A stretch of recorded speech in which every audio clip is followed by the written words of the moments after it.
Here we go. These Chris Pratt bloopers had the cast crying laughing. Chris Pratt's created more legendary blooper moments than any actor in Hollywood history. His Parks and Rec Kim Kardashian comeback story Improvisation became so iconic that NBC still uses it in official promotional content over a decade later. Kim Kardashian? Well, In the video, she gets cum on her back, I think. But here's what nobody's talking about. I've tracked down the actual receipts showing which of his chaos moments made it into final cuts versus blooper reels. Discovered the corporate aftermath that changed how studios handle on-set improvisation forever. So which Pratt moment do you think actually survived into a blockbuster's theatrical release? Let me define the labels up front. Confirmed means on-record trades, studio posts, creator commentary. Likely means multiple reputable reports align. Rumor means single-source chatter. Today, we're dealing almost entirely with confirmed receipts.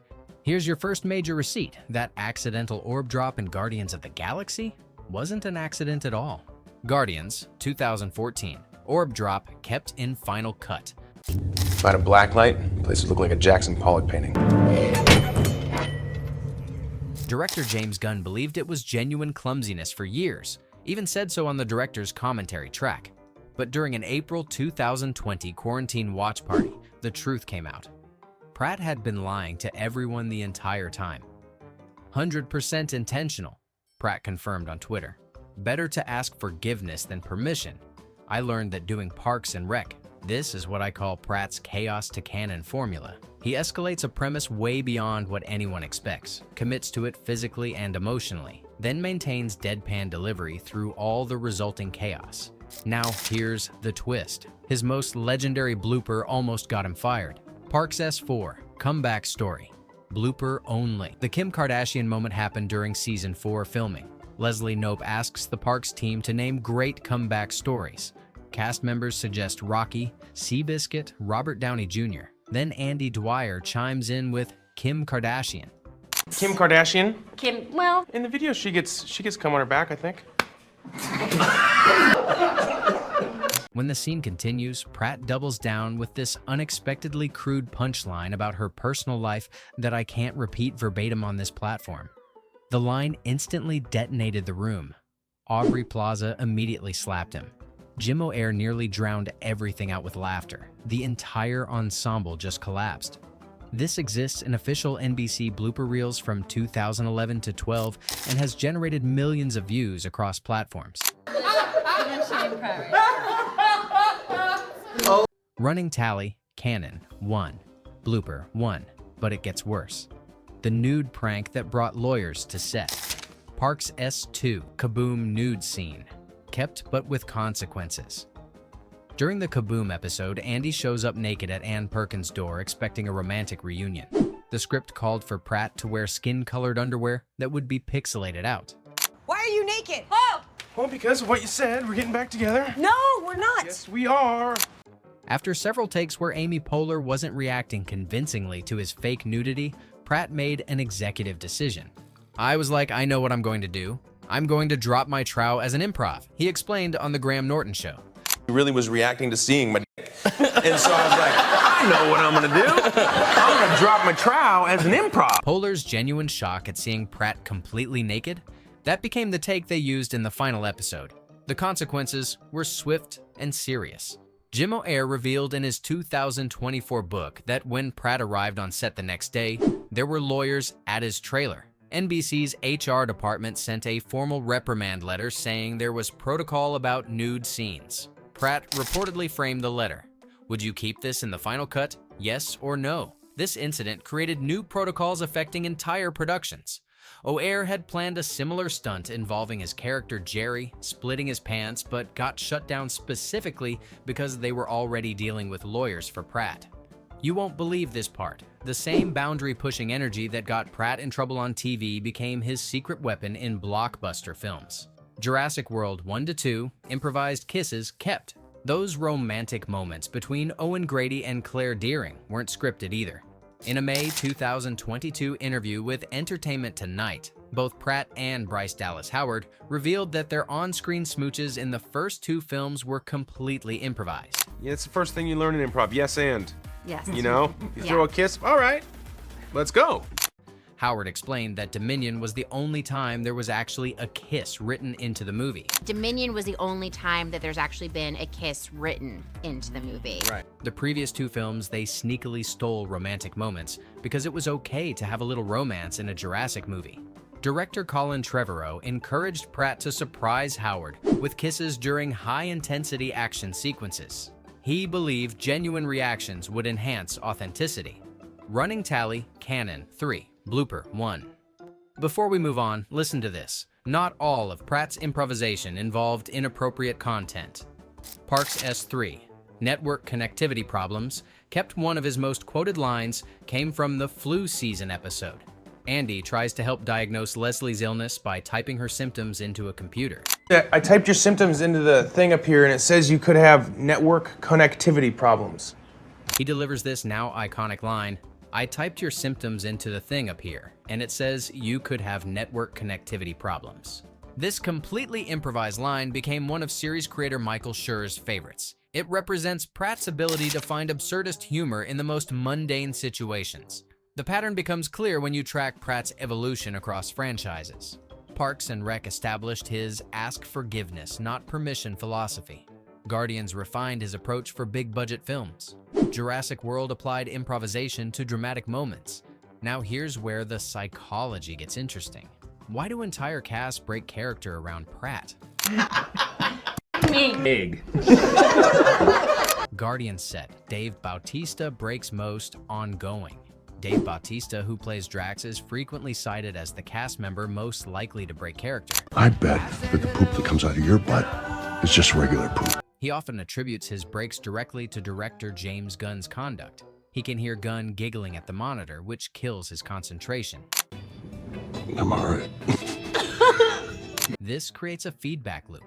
Pratt's improvisation triggers Bautista's laughter, which triggers Gunn's laughter, which spreads systemically through the entire crew. Karen Gillan noted that Bautista won't stop laughing on the Guardian sets.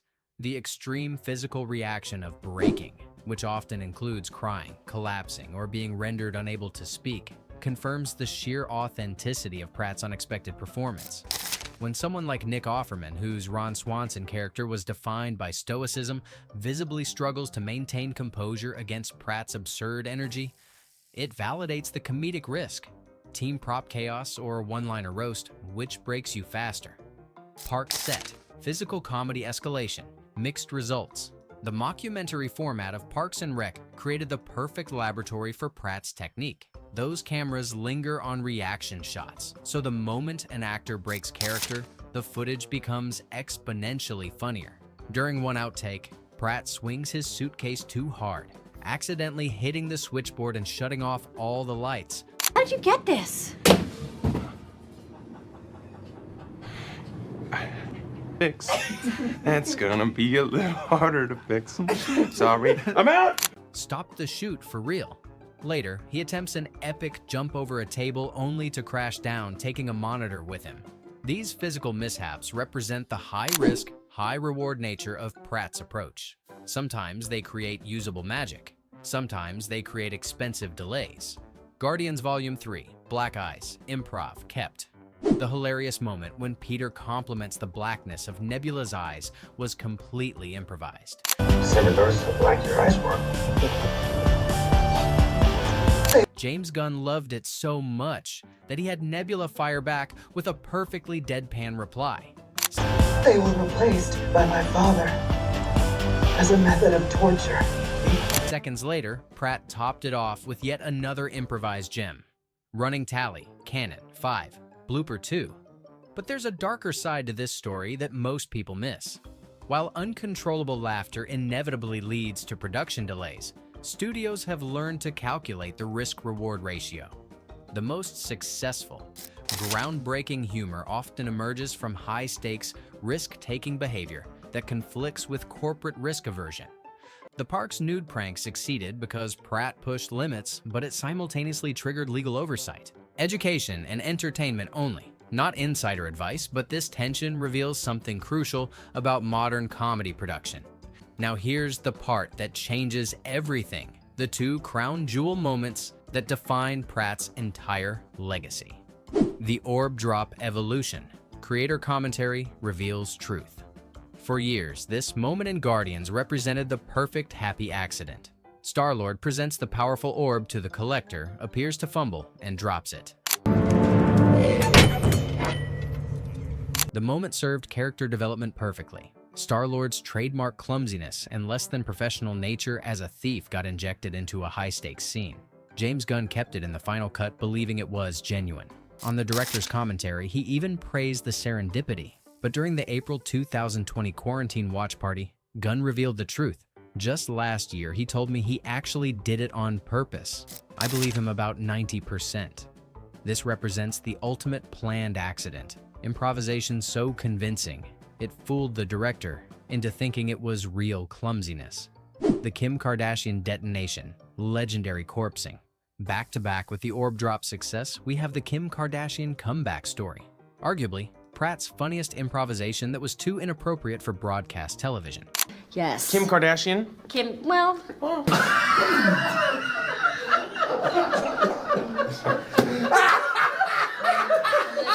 The setup was innocent enough.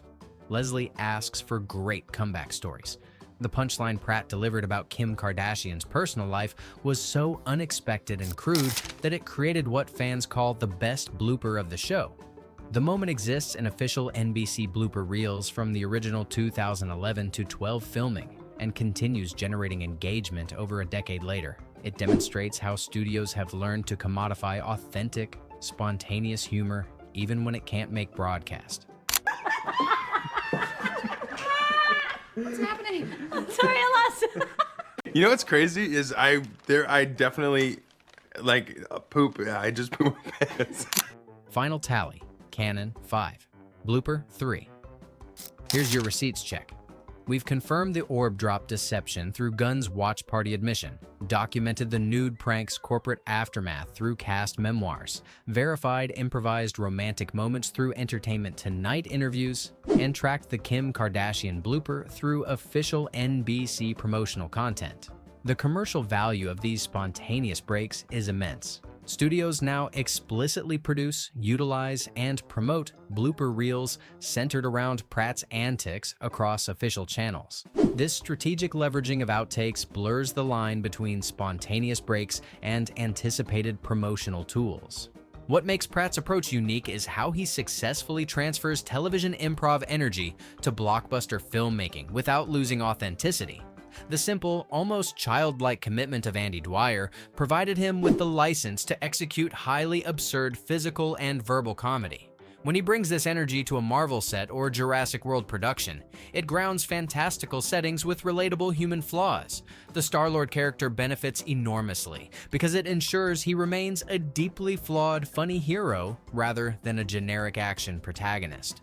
The environment established by directors like James Gunn contributes significantly to these moments. Gunn actively encourages controlled chaos, sometimes feeding silly lines to actors over the microphone. There's a button under the handle. Press that in. Okay. This systematic approach suggests that emotional release through breaking character is an intentional, morale-boosting, collaborative gag fostered by leadership. Industry impact, how studios adapted. The success of authentic, unscripted moments in an era of heavily scripted blockbusters has led other productions to build in space for controlled improvisation. Oh, hey. Directors increasingly recognize that genuine human reactions can cut through spectacle and special effects overload. The park's nude prank created the most usable footage. Amy Poehler's genuine shock became the chosen take, but also triggered the most severe corporate response. It demonstrates how the most impactful improv requires calculation of risk and full commitment, even if it results in administrative fallout. This incident established boundaries that affect entire productions moving forward.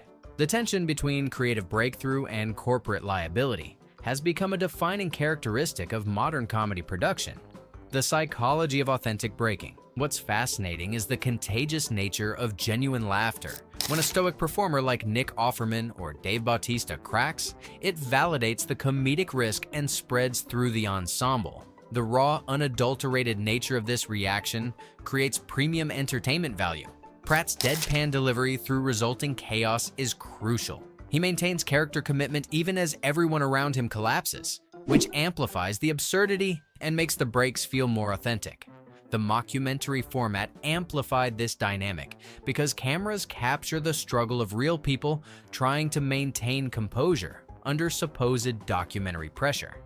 Every break becomes exponentially funnier because it reveals the human behind the character. Cross-franchise success patterns.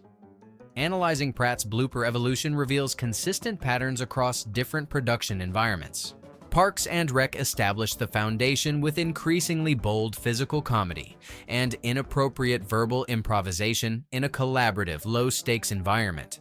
Guardians refined the approach to incorporate physical gags that could believably stay in big-budget films while maintaining spontaneous edge.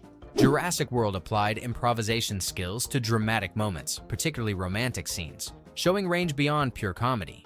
Each franchise benefited from Pratt's ability to inject authentic human moments into highly produced environments, whether through character-serving physical comedy or relationship-building romantic spontaneity. The risk-reward calculation.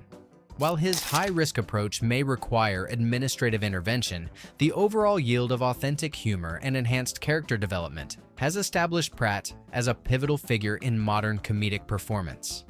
The enduring popularity of these moments, particularly Parks and Rec bloopers that continue generating millions of views on YouTube and social media, demonstrates how unscripted authenticity resonates with audiences seeking genuine human connection amid polished entertainment products. Whether dropping orbs in Marvel films, surprising co-stars with unscripted kisses, or delivering inappropriate punchlines that demolish entire casts, Chris Pratt has mastered the art of turning on-set chaos into either canon moments or legendary blooper gold that fans treasure as much as finished products themselves. So what's Pratt's actual legacy in performance and production culture? He's transformed the role of ensemble actor into a powerful source of deliberate, controlled comedic chaos. His career demonstrates unique mastery of improvisational comedy that successfully spans intimate television productions and expansive technical blockbuster filmmaking. The analysis confirms three distinct valuable outcomes from his approach. First, usable, highly character-driven takes that enhanced narrative like the orb drop. Second, powerful emotional connections that ground fantasy narratives like improvised Jurassic World kisses. Third, iconic cast-breaking moments that serve as crucial promotional material for studios like the Kim Kardashian blooper. The three biggest takeaways?